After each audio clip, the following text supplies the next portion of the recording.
The world's #1 golfer just did the unthinkable. Scottie Scheffler, calm, composed, controversy-proof, just called out Tiger Woods' son, Charlie Woods. A whole generation of golfers. I mean, you've grown up watching that guy do what he did week in, week out. I mean, it was pretty amazing to see. And within hours, the golf world exploded. Critics, pros, and fans clashed in one of the wildest storylines the sport has seen in years. But when Tiger Woods himself finally broke his silence, it wasn't just a response. It was a warning to the entire golf world. This is the story of how one polite comment from Scottie Scheffler became a global debate. I mean, I can't tell you the look on his face when we got to the first green. I look over and we're in 20th place, we're kind of playing, yada, yada, yada. And I look over and this guy is just locked in. And I was taken back. I was like, holy smokes. And then we got to the second hole and he had this chip shot and he looked at it like it was an up and down to win the tournament. And I'm like, this is incredible. I've never seen anything like this before in my life.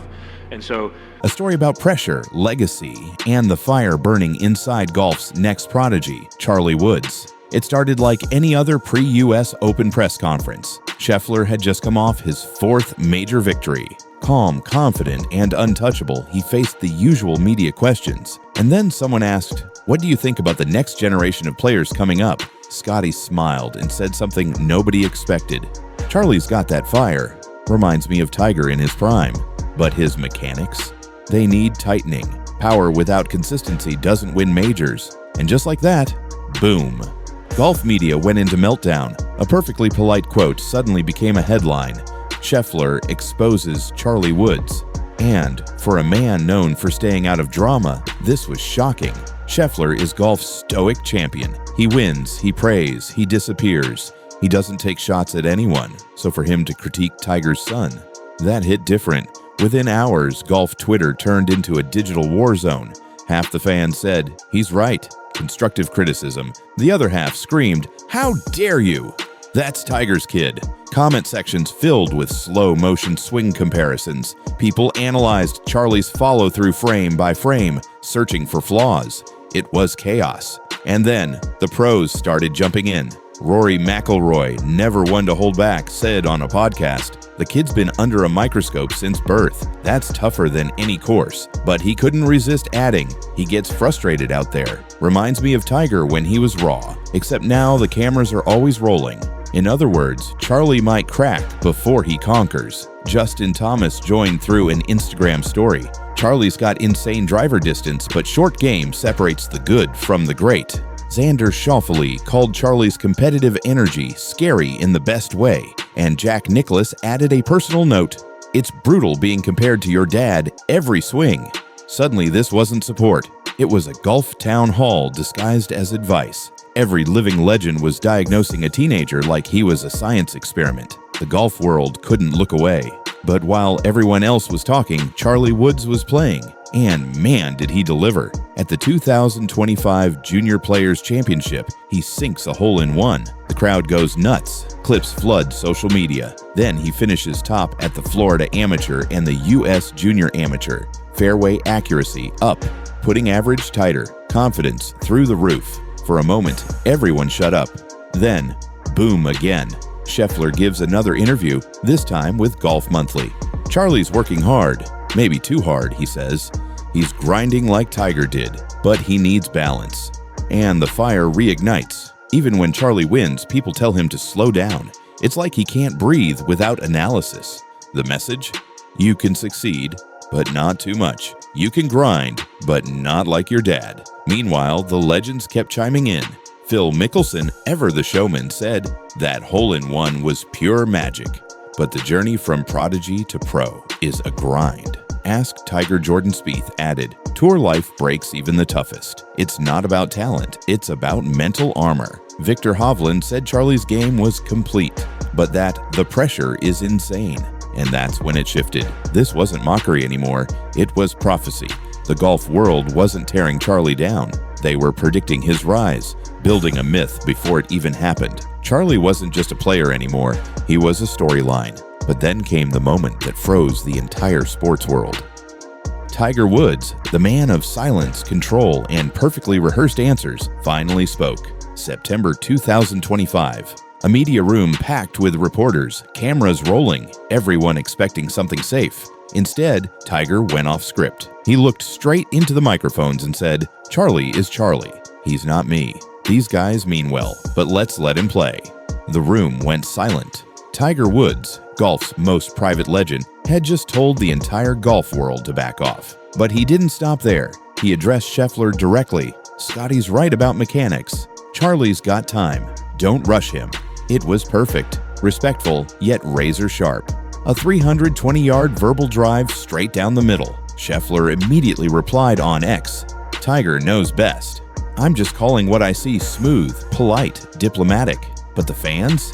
They were just getting started. By the time the US Open teed off, it wasn't golf anymore. It was a civil war.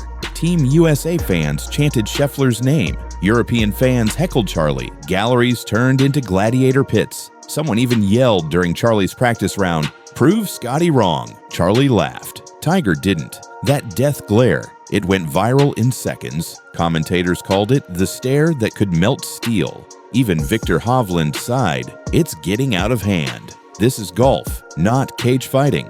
News on the Tiger Woods front.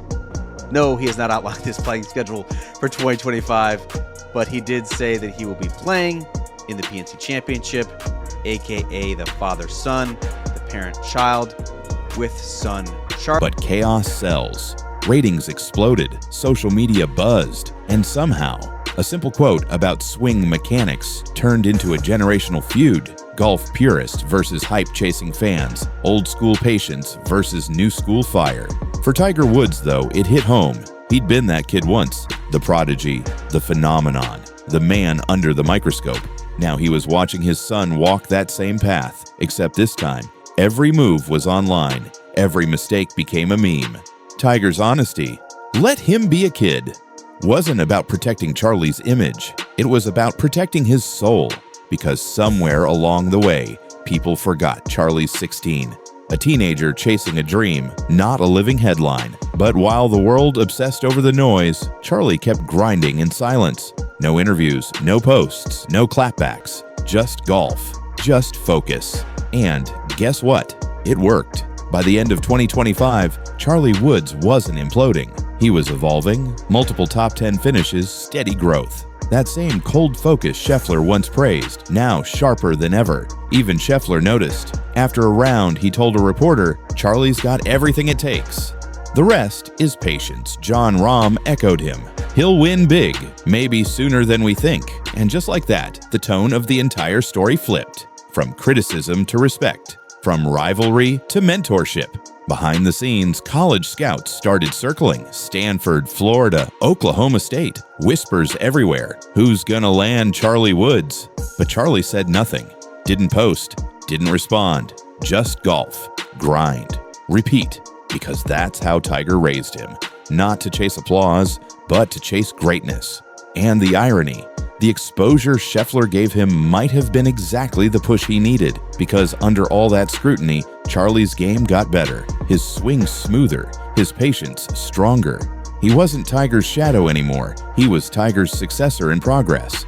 The storyline had come full circle. Scheffler hadn't insulted him, he'd challenged him, and Charlie had answered, not with words, but with results. Now Scheffler sits at 16 PGA wins, the benchmark of consistency. And Charlie, he's chasing, learning, growing. The pressure that once seemed unbearable now fuels him.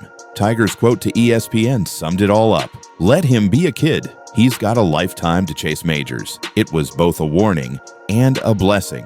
Golf hasn't seen a story like this in decades. A reigning king unknowingly lighting a fire in the next one. The greatest of all time transforming from legend to father, and a teenager proving that legacy isn't a gift, it's a grind. Because legends aren't born from hype. They're forged in silence, in patience, in the thousands of unseen hours when no one's watching.